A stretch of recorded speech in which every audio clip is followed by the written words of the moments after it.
the frontier of rebellion, freedom, tyranny, and the spirit of insurrection. The frontier of rebellion, freedom, tyranny, and the spirit of insurrection. There will be times when the struggle seems impossible. Remember this: freedom is a pure idea. The frontier of the rebellion is everywhere. Tyranny requires constant effort. It breaks. It leaks. Authority is brittle. Oppression is the mask of fear. These words evoke an eternal truth. Wherever power tightens its grasp, the spirit of freedom struggles to break free. In the darkest moments of despair, when one feels alone, unsure, dwarfed by the scale of the enemy, a small spark of defiance can ignite hope.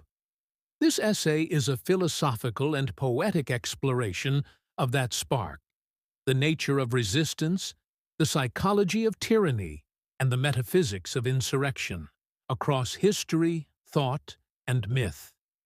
It is a journey from slave uprisings and anti-colonial revolutions to the inner rebellions of individuals, from the Promethean gift of fire to the quiet courage of civil disobedience. We seek to understand why, as Hannah Arendt noted, violence appears where power is in jeopardy, and how even the smallest acts of rebellion can push the lines forward against an empire of fear. Freedom as a pure idea, spontaneity of resistance. Freedom, the Manifesto says, is a pure idea. It occurs spontaneously and without instruction. Indeed, throughout history and philosophy, we find that whenever oppressive forces rise, so too does an unbidden impulse to resist. Where there is power, there is resistance. Michel Foucault's famous observation captures how resistance is never in a position of exteriority to power, but springs up within the cracks and crevices of every system of control. The rebel spirit needs no instruction. It arises naturally from the human craving for dignity and autonomy. Albert Camus, writing in the wake of war and tyranny, understood rebellion as an affirmation of our humanity. The only way to deal with an unfree world is to become so absolutely free that your very existence is an act of rebellion, he urged. Every no uttered against injustice is also a yes to humanity. Camus wrote that rebellion cannot exist without a strange form of love. The rebel, in saying, "I refuse to submit," also says, "I believe we are better than this." There is, as Camus put it, a nostalgia for innocence at the heart of revolt. Every act of rebellion expresses a nostalgia for innocence and an appeal to the essence of being. Thus, far from being a purely negative or destructive force, rebellion is often an affirmation of core values and a leap of faith in the possible. It is the spontaneous becoming of freedom within the individual soul, a metaphysical insurrection against the very idea of servitude. Yet rebellion is rarely easy or tidy. It is, in Camus's words, a risky act of love and outrage entwined. The frontier of rebellion runs through every person's heart, the line where submission gives way to defiance. Those standing at this frontier often feel conflicted and alone at first, dwarfed by the scale of the enemy. Existentialists like Camus and Sartre saw in the decision to resist an absurd world a kind of personal revolution, a defiant creation of meaning. To rebel is to assert, "I exist and I matter," in a world that would otherwise render one a number or a tool. It is to declare that freedom is not bestowed by any authority, but generated spontaneously from the human condition. In this sense, freedom is indeed a pure idea, an almost spiritual spark that ignites without external instruction again and again whenever people find themselves in chains. Histories of defiance, from slave uprisings to people's revolutions. Statue of Spartacus by Denis Foyatier, 1830. Louvre Museum. Spartacus's slave revolt against Rome, 73 to 71 BCE, is remembered as one of history's great insurrections, symbolizing the eternal human refusal to accept bondage. Across history, the random acts of insurrection of countless individuals have swollen into the great waves that reshaped societies. The annals of human history are etched with defiant voices and clenched fists raised against tyrants.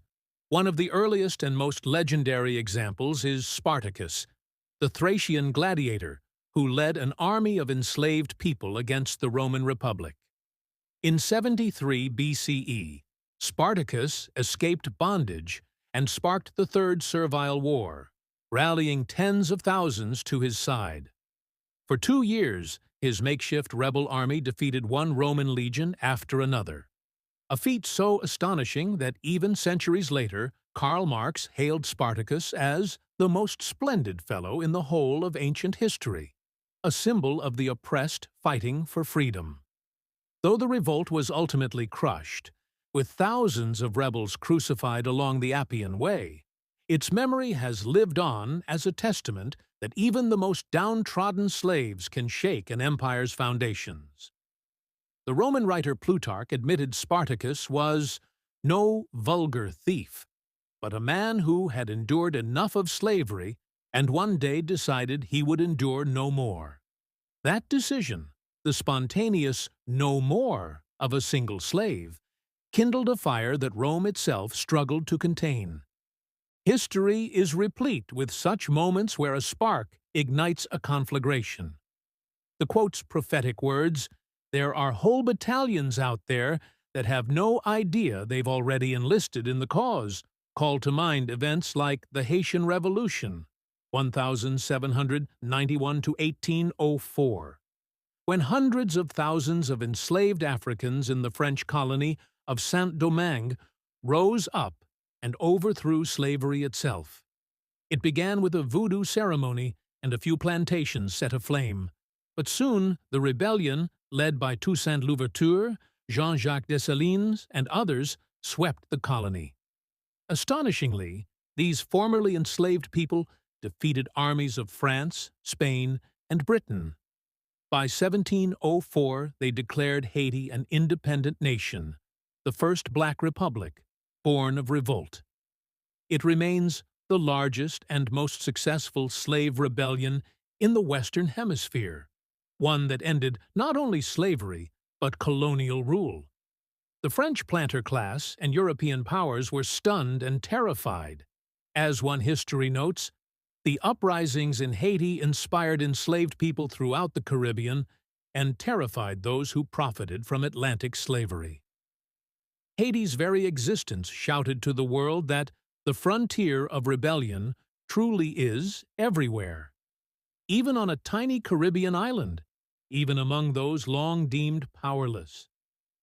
From that time on, the mask of invincibility was ripped from the face of colonial empires. In the 20th century, the same pattern repeated across continents in the anti-colonial movements. In India, Mahatma Gandhi proved that millions of unarmed people, through nonviolent resistance and sheer moral courage, could bring the British Empire to its knees. His Salt March of 1930, a simple act of picking up salt from the sea in defiance of British laws, sparked a nationwide campaign of civil disobedience, awakening a colonized population to its own power. His nonviolent resistance helped end British rule in India and has influenced modern civil disobedience movements across the globe, notes one account.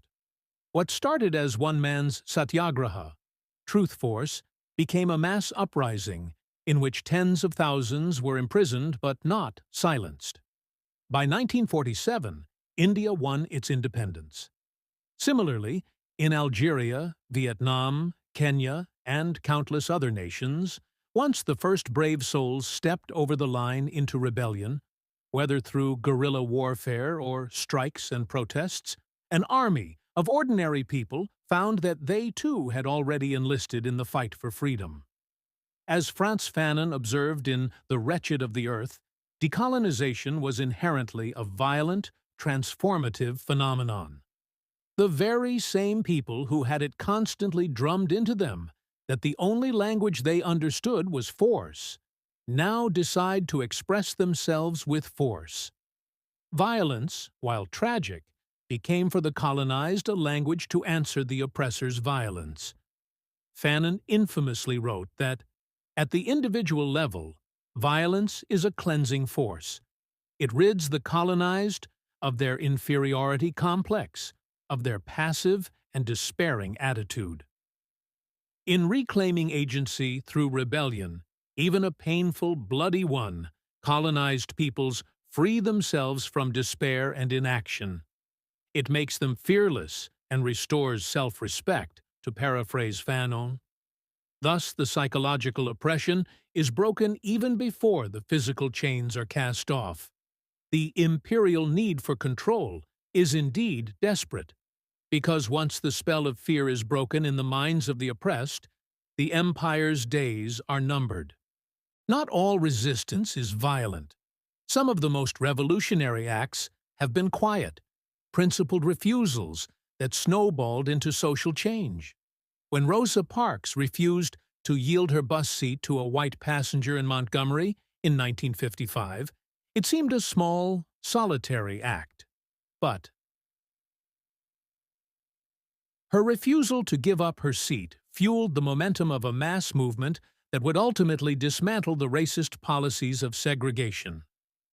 Parks's courage ignited the Montgomery bus boycott, a campaign of civil disobedience led by Martin Luther King Jr. that lasted 381 days. That single act of defiance by one woman, tired of giving in, rallied an entire community and became a pivotal spark for the U.S. civil rights movement.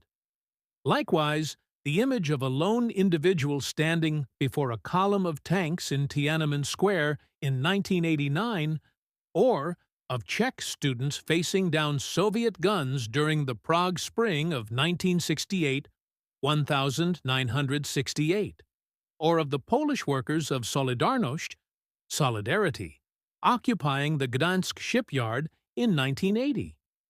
These moments illustrate how personal bravery in the face of fear can inspire millions. They remind us that even the smallest act of insurrection pushes our lines forward. Oppressive regimes work relentlessly to prevent such sparks, censoring, patrolling, sowing distrust, precisely because they know how quickly a spark can catch fire. As one observer quipped, tyrannies fear the sound of a single person saying "no" in the dark. That "no" can echo and multiply. Tyranny's fear and the brittleness of power. Every empire, every tyranny, however monolithic it may appear, is ultimately built on fragile foundations. The imperial need for control is so desperate because it is so unnatural. The Manifesto in Andor observes, tyranny demands a constant effort to maintain, an unceasing expenditure of violence, propaganda, and fear. Hannah Arendt, reflecting on the nature of totalitarian regimes, argued that power and violence are opposites. Where the one rules absolutely, the other is absent. Violence appears where power is in jeopardy. Left to its own course, it ends in power's disappearance. In other words, a regime that relies on naked violence and terror signals that it has lost genuine authority. It rules through force because it has no legitimacy or consent.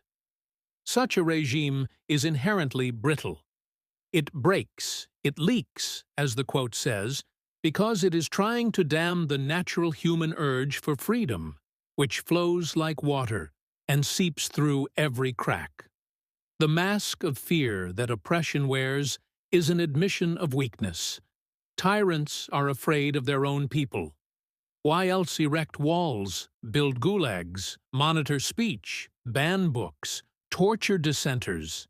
As the Manifesto succinctly puts it, oppression is the mask of fear. The despots fear the very thing they pretend to crush, the freedom in human hearts, knowing deep down that it will outlast them. History validates this again and again. Consider the Soviet Union, a superpower that maintained one of the most extensive police states ever known. For decades it appeared immovable. Yet, by the late 1980s, tiny leaks began to appear. Underground samizdat literature, spreading new ideas, small protests in the Baltic states, workers striking in Poland's shipyards. The Soviet leadership's need for total control grew ever more desperate. Censorship, secret police, political prisons, and yet cracks widened. In 1989, seemingly overnight, the Iron Curtain fell, peaceful revolutions sweeping through Eastern Europe almost with surreal ease. The East German regime, which had built the Berlin Wall to physically hold its people in bondage, saw that wall literally torn down by unarmed citizens wielding nothing but hammers, chisels, and hope. Arendt's insight proved true. Once people withdrew their consent, the giant edifice of oppression imploded under its own weight. Soviet authority, devoid of true support and hollowed by years of enforced conformity, crumbled, brittle, and dry as old clay. Authority is brittle indeed, because authentic authority must rest on some degree of legitimacy, of respect from the governed. When a regime instead bases itself on fear, it must exert itself day and night to plug the leaks of dissent. It is fighting an unwinnable war against the spontaneous nature of freedom, which continuously reasserts itself like grassroots pushing through concrete. Philosopher and survivor of tyranny Václav Havel called this the power of the powerless. In his famous essay, he imagined a greengrocer who simply stops putting the party slogan in his shop window. That minor act, living in truth, refusing to parrot the lie, can unravel the system's hold because it breaks the rules of the game. The panoptic gaze of Big Brother relies on everyone playing along. When someone opts out, it exposes the system's vulnerability. As George Orwell chillingly depicted in 1984, a totalitarian state will go to extreme lengths to suppress even a thought of rebellion, thought crime, because it knows one thought can become an act, and one act can become a revolution. Orwell's protagonist, Winston Smith, committing the simple heresy of writing "Down with Big Brother" in his diary, was a quietly momentous act of insurrection. In that dystopia, the party could mutilate Winston's body and mind, but Orwell leaves us pondering if the human spirit can ever be fully extinguished. The party in 1984 is an anomaly. As the Manifesto reminds us, tyranny is so unnatural that it demands an insane amount of effort to sustain. In a sense, totalitarian power is constantly at war, not only with its subjects, but with reality itself, trying to freeze a dynamic human society into a sterile mold. This cannot hold indefinitely. Reality, like water, reasserts itself through the cracks in the walls. Even the technology of surveillance and discipline, which Foucault described through the metaphor of the panopticon, the all-seeing prison tower, has its limits. The more a regime seeks to control every aspect of life, the more it generates subtle forms of resistance. People resist in micro ways, telling jokes, practicing their faith in secret, teaching their children forbidden history, finding solidarity in music and art. Such everyday acts, trivial in isolation, accumulate into a cultural groundwork for larger rebellion. As Audre Lorde incisively pointed out, the master's tools will never dismantle the master's house. An oppressive system cannot achieve genuine unity or loyalty. At best, it forces a sullen compliance. The tools of fear and division may keep people docile temporarily, but they cannot build anything true or lasting. They may allow us to temporarily beat him at his own game, but they will never enable us to bring about genuine change. Lord wrote of trying to resist within the oppressor's logic. Real change, real liberation, comes from outside the master's logic, from courage, creativity, and solidarity that defy the imposed rules. Oppression carries the seeds of its own undoing, because it creates needs and desires in people that will eventually find expression. Philosophy of resistance, voices of rebellion. What is it that drives people to risk comfort, and often life itself, to stand against oppression? Philosophers and revolutionaries have grappled with this question for ages. Hannah Arendt distinguished between mere rage or resentment and the kind of principled action that founds freedom. In On Revolution, she praised the council systems and town meetings of the American Revolution, spontaneous public spaces where citizens acted together, forging new realities. For Arendt, freedom exists only in action, in the public realm, when individuals step forward to do something unprecedented. This natality, the capacity to begin anew, is at the core of her political thought. Rebellion, then, is an expression of our capacity to begin, to not be bound by what is given. She also wrote on civil disobedience, defending the right of citizens to break the law on conscience and join involuntary associations of dissent. Arendt saw that in modern mass societies, it is often only through disobedience that true law, the justice behind the law, is upheld. In her view, citizens banding together in disobedience can restore the health of republics by holding authorities accountable to foundational principles. Albert Camus, grappling with the moral ambiguity of rebellion, ultimately affirmed revolt as one of the noblest human responses to the absurd. In The Rebel, he traces a line from metaphysical rebellion, Sisyphus defiantly pushing his boulder, to historical rebellion, social revolutions. Camus warns that rebellion can turn into tyranny if it becomes ideologically absolutist, as in the Jacobins or Stalinists, who murdered in the name of the people. Thus he advocates rebellion with limits, a kind of solidarity in which one says, "I rebel. Therefore we exist." Paraphrasing his famous line, "I rebel. Therefore we exist." For Camus, to rebel genuinely is to simultaneously affirm a common human dignity. The rebel says no to injustice, but implicitly yes to the value of others. Rebellion cannot exist without a strange form of love. This insight distinguishes rebellion from mere revolution or revenge. Revolution seeks to topple and replace one order with another. Rebellion, in Camus's existential sense, is an ongoing attitude of questioning and solidarity, a refusal to allow anyone to be reduced to less than human. We see this loving rebellion in figures like Nelson Mandela, who fought a righteous fight against apartheid's inhumanity but rejected hatred of his oppressors, insisting on reconciliation. Or in Audre Lorde, who asserted that caring for oneself, a black lesbian woman with cancer, in her case, is a radical act. Caring for myself is not self-indulgence, it is self-preservation, and that is an act of political warfare. She recognized that survival itself, on one's own terms, can be a form of resistance in a society that seeks to erase or exploit certain people. Lorde's famous dictum that "your silence will not protect you" encouraged marginalized individuals to speak up and live out loud, as silence only aids the oppressor.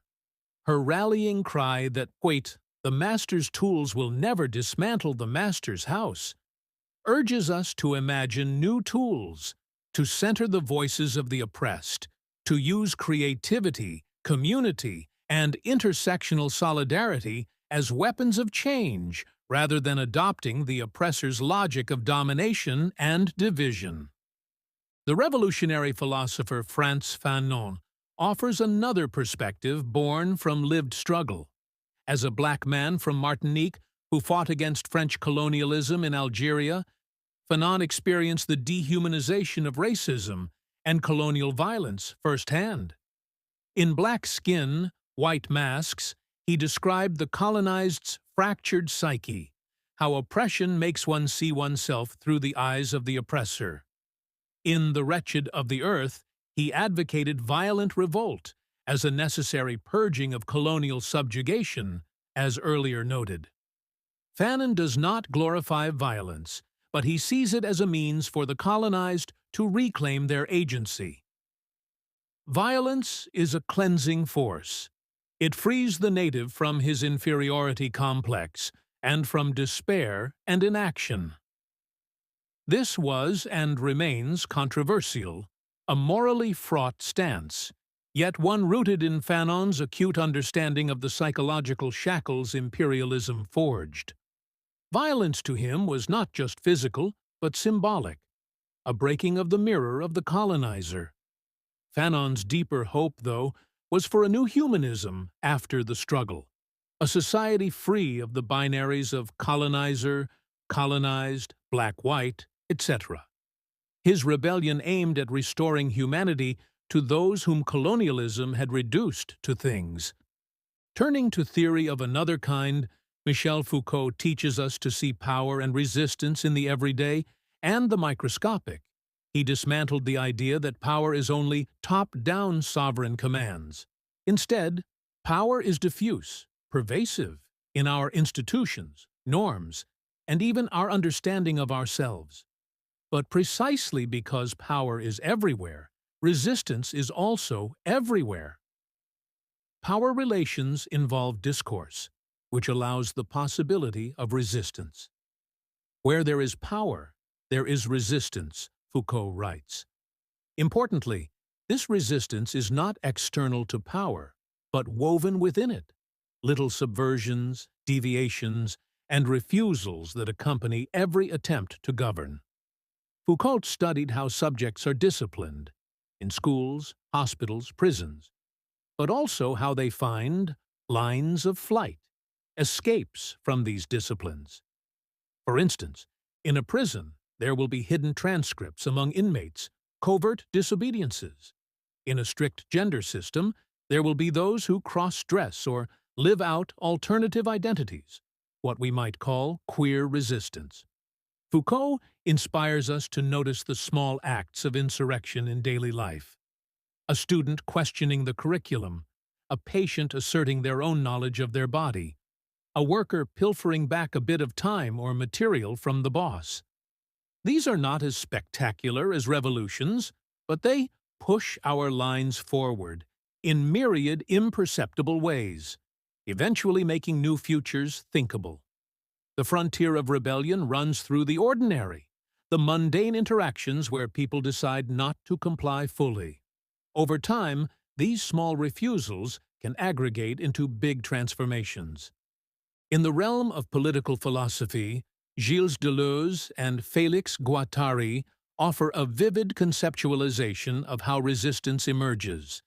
They speak of the nomadic war machine versus the state apparatus. The state strives to capture, structure, and striate, organize into fixed categories, the social field, while the war machine is a nomadic force of creativity and change that the state cannot fully control. The nomadic war machine does not have war as its object, but a creative line of flight or bifurcation from systems of oppression, explains one commentary. In other words, real resistance for Deleuze and Guattari is not about head-on confrontation alone. It's about escape, invention, and deterritorialization, breaking out of the coded territories the system has mapped. They use the term lines of flight to denote the paths by which desire and creativity escape repression. A line of flight is like a leak in the social order through which new possibilities ooze. For example, think of how the internet spawned hacker collectives and open-source movements. lines of flight from the commodified, state-regulated communication systems, creating new, smooth spaces of freedom, at least initially. Or consider how the jazz and rock and roll subcultures in the Soviet bloc gave youth a temporary autonomous zone beyond party control. These are Deleuzian lines of flight. They suggest that oppression is never total, that life continuously forms assemblages that mutate and elude what tries to pin them down. The war machine is thus often more about art, music, migration, communal experiments, modes of living that inherently resist the dominant order just by being different, by becoming something new. To sum up the philosophy, resistance can be driven by moral imperative, Arendt's and Thoreau's civil disobedience, by collective passion, Camus's solidarity, Lord's shared liberation, by existential authenticity, rebellion as self-definition in Sartre or existentialists, by outrage and trauma, Fanon's response to colonial violence, or by creative escape, Deleuze's lines of flight, Foucault's subversions. All these threads agree on one point. Oppression dehumanizes both the oppressed and the oppressor, and resistance is the attempt to reclaim humanity.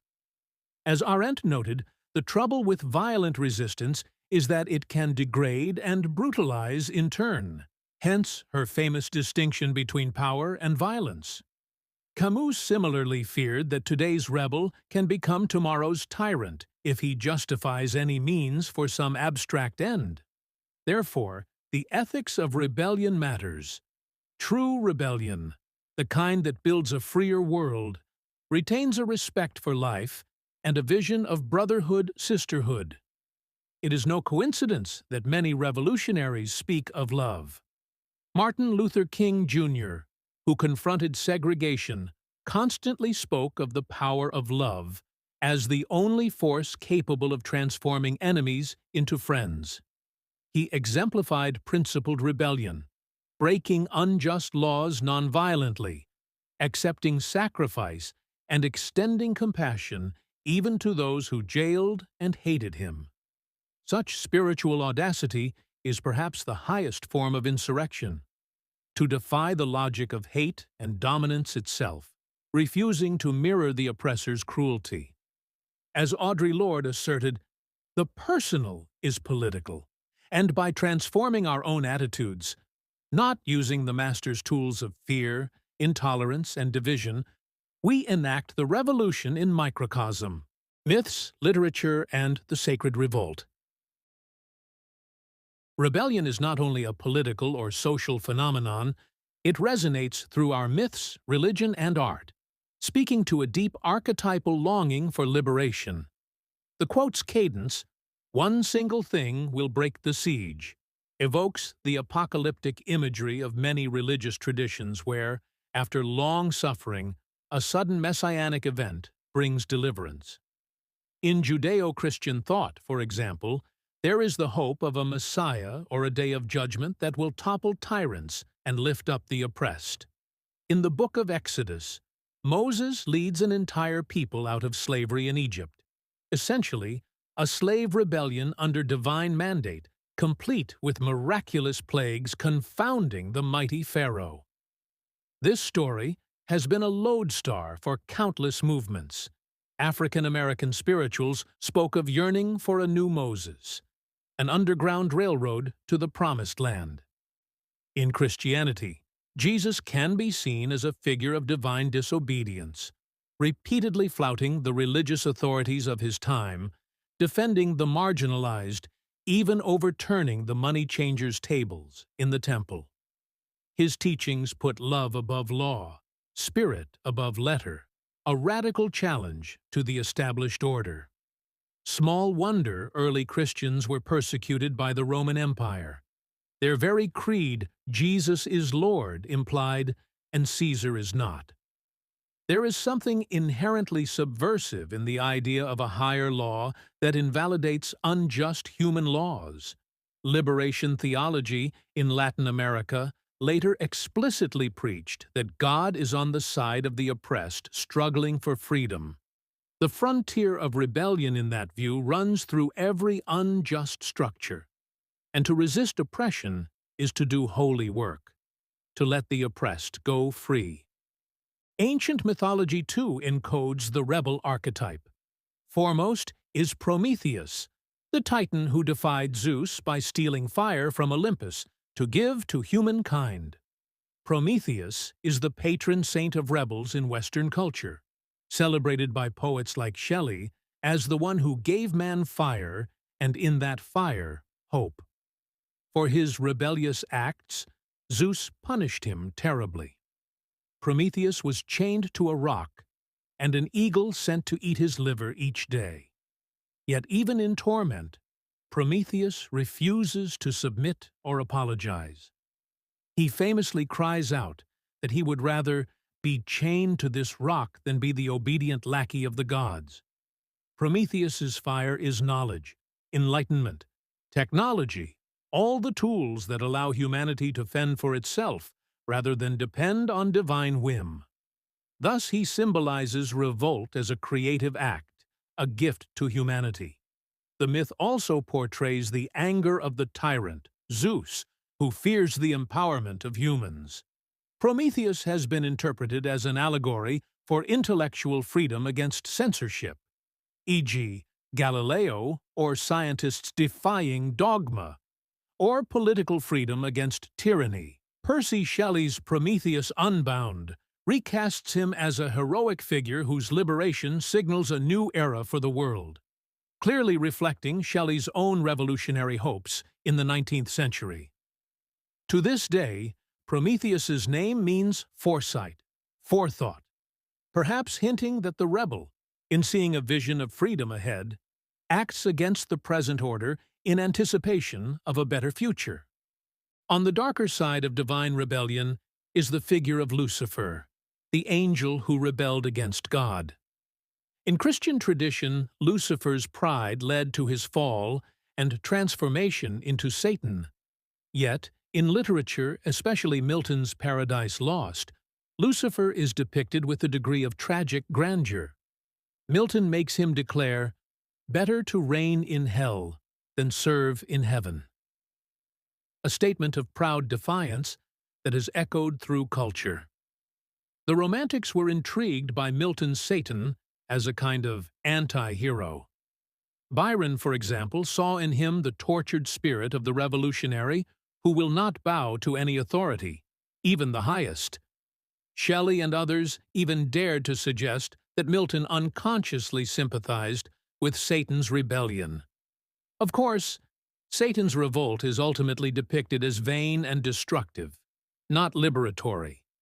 But it embodies the archetype of defiance, the refusal to accept subservience at any cost. Some have drawn parallels between Milton's Satan and figures like Napoleon or the Republican revolutionaries of Milton's own time, casting off a monarch, even a divine one, to assert self-sovereignty. The cautionary aspect is clear: revolt born purely of pride and envy, as Milton describes Satan's motivations, can lead not to freedom, but to a new tyranny, a reign in hell. This mirrors how some revolutions in history devoured themselves and created regimes as oppressive as the ones they toppled. Thus, the Luciferian rebel is an ambivalent symbol, inspiring in his refusal to kneel, but also a warning of how rebellion can transmute into its opposite if not guided by justice or love. In more benign mythic terms, consider the motif of the trickster present in many cultures: Loki in Norse myth, Eshu in Yoruba myth, Hermes in Greek, Coyote in Native American lore. Tricksters are by nature rule breakers and subverters of authority, often using humor and chaos to upend the established order. They can represent the human id against rigid social superego, or the marginal figure who exposes the contingency of the rules. In many legends, the trickster's pranks end up benefiting humanity. For instance, in some Native American tales, Raven or coyote steals light or water from selfish powers and gives it to the world, a Promethean act. These myths acknowledge that a little chaos is necessary to shake up stagnation, that the sacred prank can reveal truths that piety and orderliness conceal. Rebellion often has this trickster energy. Think of the mocking satire in underground dissident art, or how protesters use street theater and carnivalesque tactics, as in the Yellow Duck in recent global protests, or the Yes Men's hoaxes, to puncture the pretensions of the powerful. Laughter can be a potent weapon. As the saying goes, every joke is a tiny revolution. Literature and art have long been the safe havens of insurrectionary thought, smuggling radical ideas under the guise of fiction or metaphor when open dissent was forbidden. Dystopian fiction like Orwell's 1984 or Atwood's The Handmaid's Tale keep alive the awareness of what tyranny looks like, and in doing so, they implicitly urge readers to guard against it. 1984's influence on our language, Big Brother, Doublethink, Room 101, has arguably made generations more vigilant about surveillance and propaganda. Likewise, Aldous Huxley's Brave New World presented a different kind of warning, a soft tyranny of pleasure and distraction. Both highlight, by negative example, the preciousness of authentic freedom. The freedom to think, to feel genuine emotions, to be inconvenient and unproductive and human. Science fiction often carries a torch for resistance by imagining worlds of total oppression and then finding the cracks.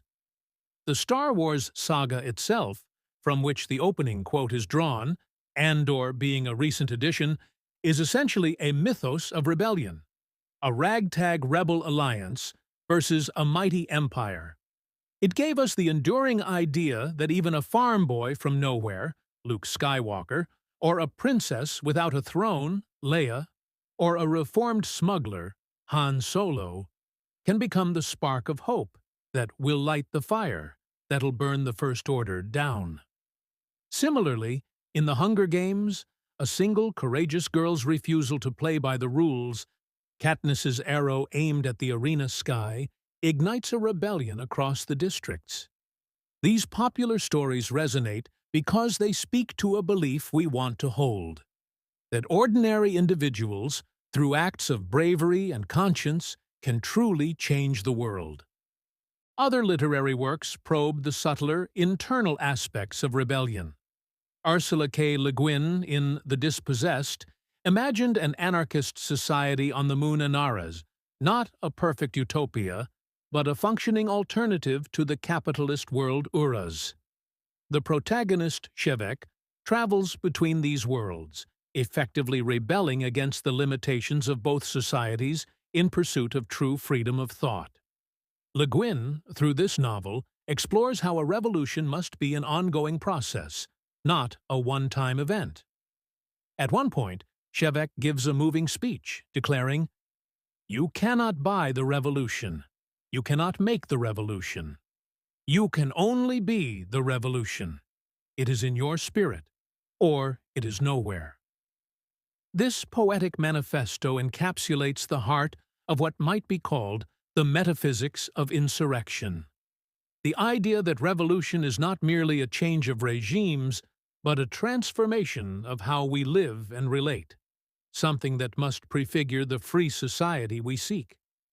In other words, if the spirit of freedom isn't alive in us, if we haven't liberated ourselves from the values of domination and greed, then any external revolution will falter or regress. Le Guin's insight aligns with the real-world experiences of many activists. The means are the ends. To build a free world, we must act freely and ethically in the here and now, supporting each other like the spontaneous battalions the quote describes. Another literary giant, Octavia E. Butler, gave us the parable of the sower and parable of the talents. novels which present a future society's collapse and the birth of a new belief system called Earthseed. The young protagonist, Lauren Oya Olamina, founds Earthseed on the principle that God is change. This quasi-religious movement is effectively a philosophical rebellion against both hopelessness and rigid dogmas. It preaches adaptation, resilience, and the intentional shaping of destiny. Lauren's mantra, "All that you touch, you change. All that you change, changes you. The only lasting truth is change," is a rallying cry for proactive resistance to entropy and tyranny.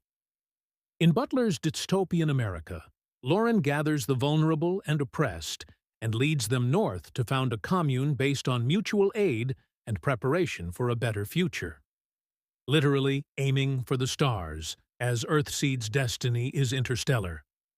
Butler, as a black woman writer who often wrote about marginalized characters, encodes in her stories the understanding that survival itself can be revolutionary, and that envisioning a different future is the first step to achieving it.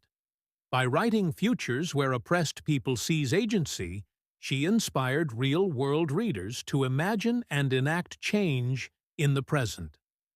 The world of cinema provides its own language of insurrection. Andrei Tarkovsky, the Soviet filmmaker, did not make overtly political films in the manner of Eisenstein's revolution-celebrating epics, yet his oeuvre is deeply about the freedom of the human spirit under oppressive conditions. His film Stalker, 1979, is ostensibly about a guide leading two men through a mysterious prohibited zone to find a room that grants one's innermost desires. But many interpret the zone as symbolizing a realm of spiritual freedom, beyond the drab confines of the Soviet regime. A place where the ordinary rules don't apply, where one's secret hopes can be realized. The stalker himself is a kind of rebel, risking imprisonment to shepherd disillusioned souls to this zone. Tarkovsky's Andrei Rublev, 1966, portrays a medieval icon painter living through war and tyranny, who falls into despair and silence when confronted with violence and cruelty. In the film's climax, a young boy named Boriska attempts to cast a great bell for the prince, claiming he knows the secret passed from his late father. In truth, Boriska has lied. He has no secret, only his desperate faith in himself. Yet he pours heart and soul into the task. When the new bell rings out pure and powerful, Boriska breaks down weeping, confessing his fear that the bell would fail. The witnessing monk Andrei Rublev is so moved that he breaks his long vow of silence to comfort the boy and says, "You'll do the bells, and I'll do the icons," signifying that he will resume his art. This ending is a spiritual rebirth. The artist rebel regains his voice because he has seen that acts of faith, like the boy's determination, can defy the darkness of the times. Tarkovsky here suggests that the creation of art, forging beauty and meaning amid devastation, is itself a form of rebellion against despair. It's a quiet rebellion, to be sure, but a profound one. An insistence that the human spirit can still create, and thus be free, rather than merely submit and survive. Likewise, literature like Salman Rushdie's The Satanic Verses or Margaret Atwood's The Handmaid's Tale are acts of resistance in themselves, challenging religious fundamentalism and patriarchal authoritarianism, respectively. These works became rallying points for discussions about free speech and women's autonomy, transcending the page into the realm of activism. Art has the unique ability to slip past defenses. A story can plant the seed of questioning in someone who might reject a direct argument. As Ursula Le Guin said in a National Book Award speech, "We will need writers who can remember freedom, poets, visionaries, realists of a larger reality." Storytellers keep the idea of freedom alive when it is under attack, preserving the collective memory of what liberty feels like and why it's worth fighting for. Theology, myth, and art all imbue rebellion with a sense of cosmic significance. They frame the struggle as more than political expediency. It becomes about good and evil, about the destiny of the human soul.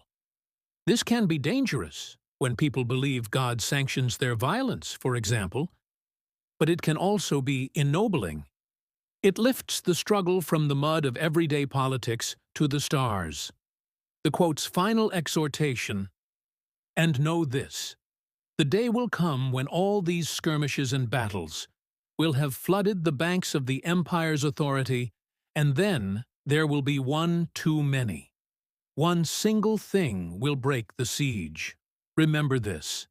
Try has an almost prophetic, messianic cadence. It evokes the flood motif found in myth, from the biblical flood to the flood in Mesopotamian legend, after which a new world emerges. It also echoes the concept of messianic time, described by philosopher Walter Benjamin. Benjamin, in his theses on the philosophy of history, speaks of a moment of rupture when the continuum of oppression is blasted apart, a Jetztzeit, now time, infused with messianic hope. He gives the image of pulling the emergency brake on the train of history that's hurtling towards disaster. The messianic moment is like a stop chord, he writes. History, which had seemed an inevitable storm of progress wreckage, is halted, and something entirely new, redemptive, becomes possible. Similarly, the Manifesto's vision is that one day all these scattered acts of rebellion will reach critical mass. Suddenly, often unpredictably, the fortress of oppression will fall. History provides such moments. The fall of the Berlin Wall, the toppling of dictators in the Arab Spring, however complex their aftermath. The moment in South Africa when apartheid's leaders realized the game was over and released Mandela. These tipping points feel almost miraculous, yet they are prepared by countless small acts of courage and conscience over years. To the people living in those regimes, change seemed impossible until it was suddenly reality. This is why hope is so crucial to resistance. Not naive hope, but what Rebecca Solnit calls hope in the dark, a recognition that the outcomes of our actions are not linear or immediately visible, that they can accumulate unseen until unexpectedly they manifest as change. Conclusion: try. The ever-present frontier of rebellion. The frontier of the rebellion, in truth, is everywhere, in every time and every heart. It is not a distant border, but a constantly shifting line that runs through the daily lives of people deciding whether to accept the world as it is or to push against it. Sometimes that frontier is an actual barricade in the street. Sometimes it's a seat on a bus, a line of code, a paragraph in a book, a hidden cell meeting, a forbidden kiss, or a cry at a midnight rally. Each act of defiance, each moment of defiance, contributes to an unceasing, polyphonic struggle of humanity to free itself not only from external oppressors, but from the internalized oppressors of fear, hatred, and despair. We have seen that resistance takes many forms: the bold revolution that storms the palace, and the subtle evolution of consciousness that undermines old hierarchies. There are times for fists and times for open hands. The psychology of tyranny teaches that oppressors ultimately fear their subjects. The psychology of rebellion shows that oppressed peoples often fear their own power. To overcome that, they need examples and echoes. They need to remember that freedom is indeed a pure idea which can spark anywhere. As the Manifesto suggests, all around the world, without central planning, ordinary people perform random acts of insurrection daily. Most go unheralded, but they matter. A slave revolt in ancient Rome, a maroon community of escaped slaves in Jamaica or Brazil forming a hidden free village, a textile worker in 19th century England smashing the mechanical loom that threatens her livelihood, the Luddites' cry against the dehumanizing Industrial Revolution. Each of these is a thread in the great tapestry of human freedom.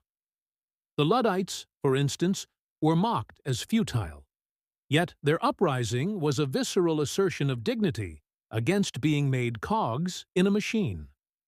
The first major instances of machine breaking took place in 1811 in Nottingham, and the practice soon spread across the English countryside, with British authorities responding harshly, even executing Luddites.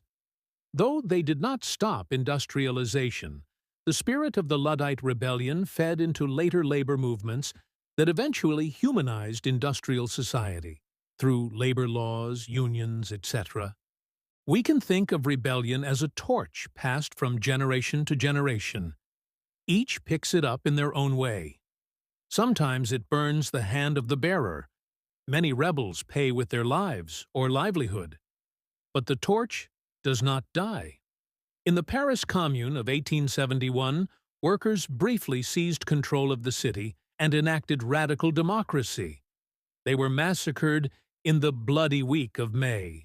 Yet decades later, their memory fueled other struggles. The anthem La Marseillaise of the Commune became an anthem for revolutionaries everywhere. In the 1960s, the civil rights marchers sang "We Shall Overcome," a song rooted in old spirituals, voices of slaves, showing that centuries later the spirit persevered. Every insurrection, successful or failed, teaches something to posterity. In the long run, as Martin Luther King Jr. said, "The arc of the moral universe is long, but it bends toward justice. That bend is not automatic. It is bent by the hands of those who refuse to let it remain straight." King himself is an embodiment of multiple traditions of resistance: the biblical prophets, Gandhi's nonviolence, the strength of black churches and communities, woven into a new force.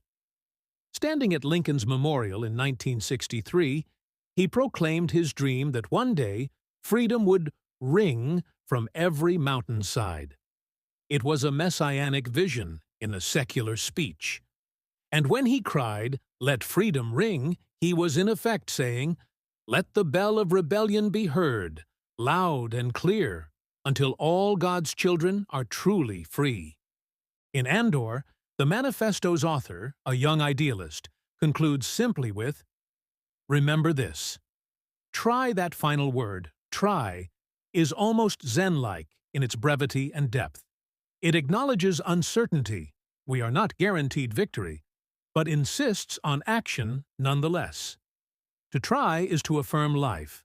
As Samuel Beckett wrote in a more existential vein, try again, fail better. Each attempt, each failure even, is part of a greater process. The fortress of oppression might not fall today or tomorrow, but each try weakens its foundation a bit more. Each act adds a drop to the rising floodwaters that will one day overflow. The frontier of rebellion is not a line on a map. It's a line in the mind, a threshold of courage. When enough people cross that threshold, regimes collapse, paradigms shift. But even before the grand visible changes, there is a quiet revolution whenever a person loses their fear. In that sense, the pure idea of freedom is like a virus, contagious and self-propagating. Tyrants fear nothing more than the moment their subjects cease to fear them. The journey of humanity has been, in large part, the slow awakening to our own power, casting off kings and gods and slave masters. An unfinished journey, certainly, but real progress has been made. The fact that we can speak of human rights and democracy today, however flawed, is owed to myriad rebellions from antiquity to now. and the journey continues. In our own time, new frontiers emerge. The fight for climate justice, young people rebelling against a suicidal economic order, movements for racial and gender equality, the battle between surveillance states and digital freedom, hackers and whistleblowers acting as today's dissidents. Each generation finds the frontier in a new place. But whenever someone stands up and says, "No, I will not comply with injustice," or "Yes, I will stand with the oppressed," the ancient current of resistance lives on. It may be Andromeda unchaining herself from the rock, Antigone defying Creon to honor higher law, or a modern protester facing a phalanx of riot police. The posture is the same, unbowed, bearing witness to a truth beyond the tyrant's reach. In a particularly lyrical passage, the Manifesto asserts, "One single thing will break the siege." We might ask, what is that thing? History suggests it could be anything. A fruit vendor in Tunisia setting himself ablaze out of frustration, sparking the Arab Spring, a wall accidentally opened at a checkpoint. The Berlin Wall's fall began with a confused border guard, or a knee on a neck filmed by a bystander, the video of George Floyd's murder igniting global protests. The spark is usually small, unpredictable, but it only has effect because of a buildup of invisible incendiary material. All the prior discontent, organization, solidarity. Thus, while waiting for that one thing, the Manifesto wisely counsels to remember and try. Remember that oppression is built on fear and lies. Remember that freedom is natural and repression unnatural. Remember that you are not alone. Others are resisting at this very moment in ways you may never know. And then keep trying, keep pushing. Plant seeds even if you won't see the harvest. Commit small insurrections of the soul. Speak truth, create beauty, help others, withdraw your consent from what is wrong.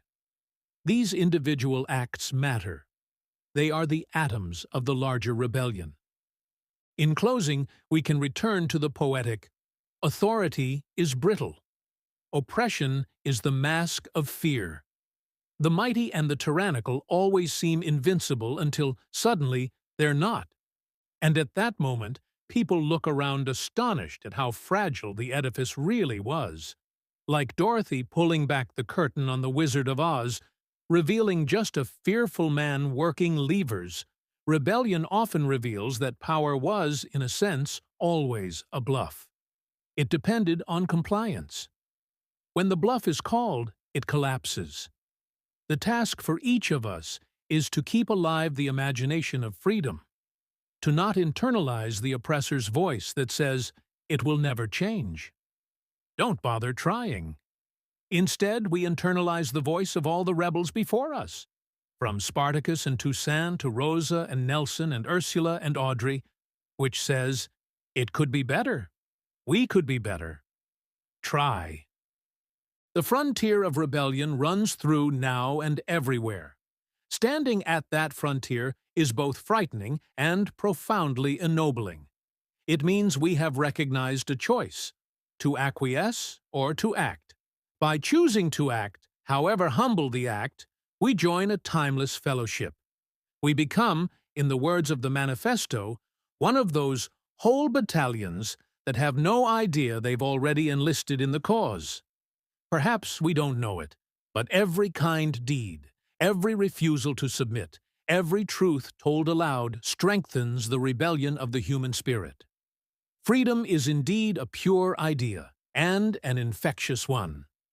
In the face of impossible odds, it arises spontaneously and without instruction, and passes like a poem from soul to soul. So let us remember this. Tyranny is anxious and unnatural. It must strain to hold down what naturally rises. And remember, each small rebellion contributes to a great mosaic of change. And finally, let us take to heart the simple exhortation that ends the Manifesto, which is both an invitation and a challenge. Try. Sources. Arendt, Hannah. On violence, quote, power and violence are opposites. Foucault, Michel. The History of Sexuality, Volume 1, Theory, Power and Resistance. Camus, Albert. The Rebel, 1951. Concept of metaphysical rebellion, quote on being, so free that your very existence is an act of rebellion. Lord, Audrey. The Master's Tools Will Never Dismantle the Master's House, 1979. Quote, for the Master's tools will never dismantle the Master's house. Fanon, France. The Wretched of the Earth, 1961. Quote, violence is a cleansing. Force frees the native from inferiority complex and despair. Historical examples: Spartacus Revolt, Haitian Revolution, Gandhi's Movement, Rosa, Parks and Civil Rights, Luddite Riots, Benjamin, Walter. Theses on the Philosophy of History, 1940. Analysis of Messianic, Time and Revolution.